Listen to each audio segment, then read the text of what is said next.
کہ ایک بڑی جماعت یعنی پاکستان تحریک انصاف کو سپریم کورٹ کے فیصلے کی روشنی میں نااہل قرار دیا گیا.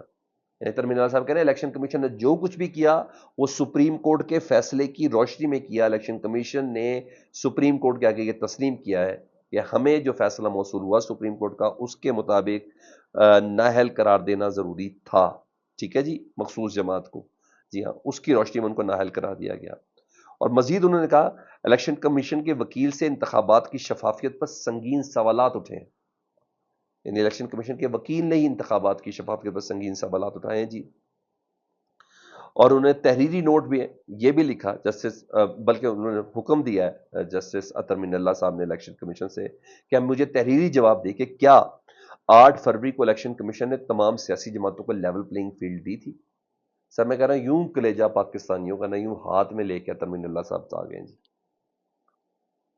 جی ہاں، اس سے زیادہ کوئی اشارے، اس سے زیادہ کوئی بات، اس سے زیادہ کوئی جسے کہتے ہیں نا نفس پہ ہاتھ کوئی نہیں رکھ سکتا جس طریقے سے اطہر من اللہ صاحب آئے ہیں. دیٹس ہی چیف جسٹس صاحب بھی چیف جسٹس صاحب ہیں، انہوں نے اچانک توہین عدالت والا جو کیس تھا جسٹس افغان کو ہی چینج کر دیا.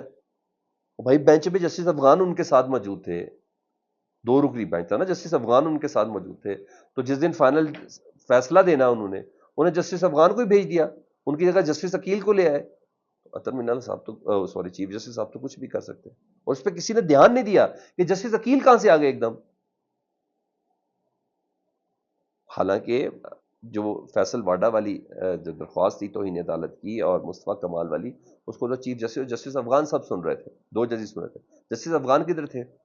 جس بندے نے کیس سنا، سارے معاملات سنے، جس بندے نے باقاعدہ پیمرا سے سارے نوٹس مانگے، سارے پوائنٹس مانگے کہ کہاں کہاں دھمکیاں دی گئی تھیں، وہ جج ہی فارغ کر دیا. وہ جج ہی نہیں تھا. کوئی چھوٹی چیزیں تھوڑی ہیں. تو بہرحال اب چیف جسٹس صاحب دیکھتے ہیں وہ کہاں تک لے کے جاتے ہیں.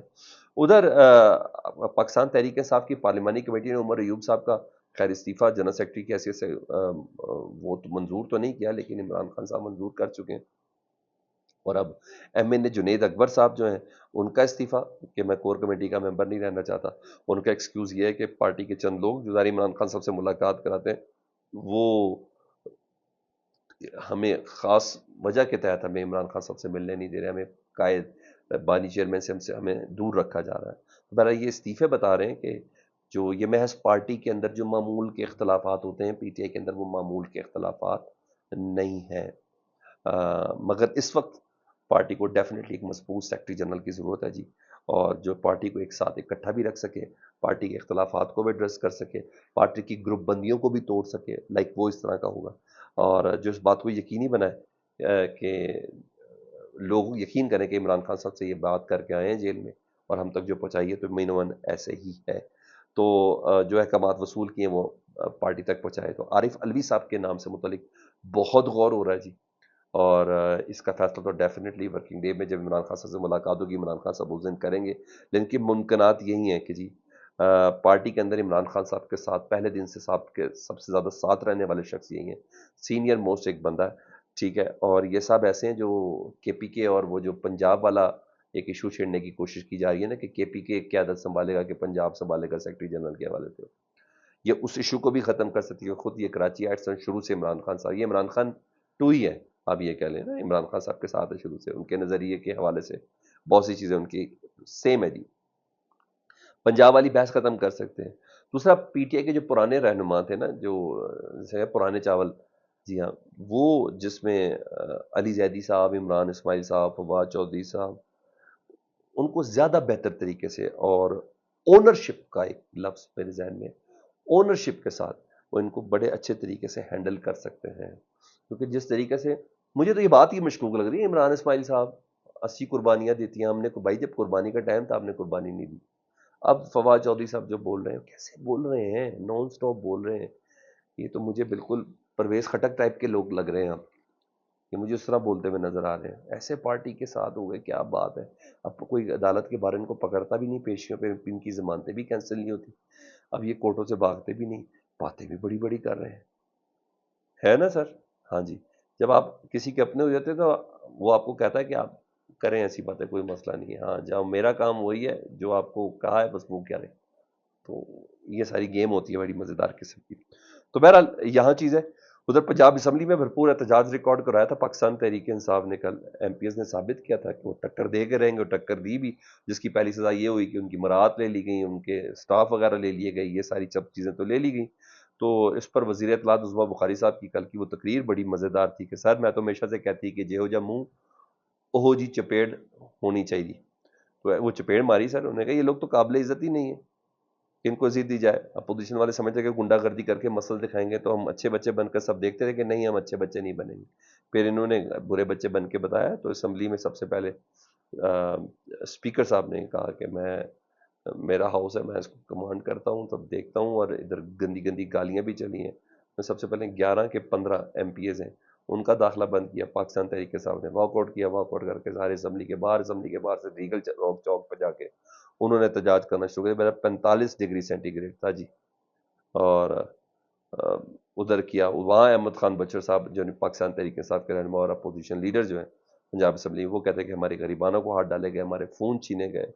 بہرحال 45 ڈگری سینٹی گریڈ پر جب یہ احتجاج ریکارڈ ہو رہا ہے نا، تو اس کا مطلب ہے کہ اپوزیشن ٹکر دے گی اور مزید ٹف ٹائم دے گی موجودہ حکومت کو.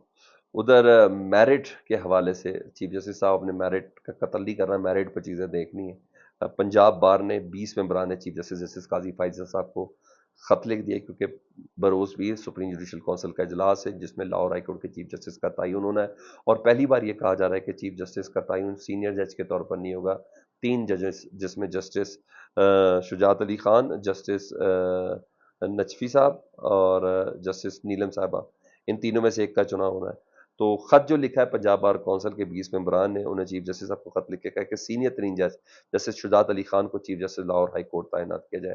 پلیز میرٹ کا آپ نے قتل نہیں کرنا. ماضی میں میرٹ پر بہت زیادہ بات کر چکے ہیں. لیٹس سی، دیکھیں سپریم جوڈیشل کونسل کا اجلاس ہے، چیف جسٹس صاحب اس میں کیا فیصلہ کرتے ہیں.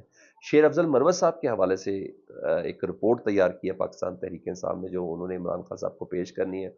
جو بھی 2 روز پہلے عمر ایوب صاحب کے اوپر جو حملہ ہوا تھا، ہاتھوں پائی دھکم پیل ہوئی تھی، وہ بتایا جا رہا ہے کہ شیر افضل مروت کے لوگ تھے جنہوں نے عمران خان صاحب کی عدت میں نکاح کی پیشی کے بعد دھکم پیل کی تھی، ہم آپ کو چھوڑیں گے نہیں، یہ نہیں کریں گے.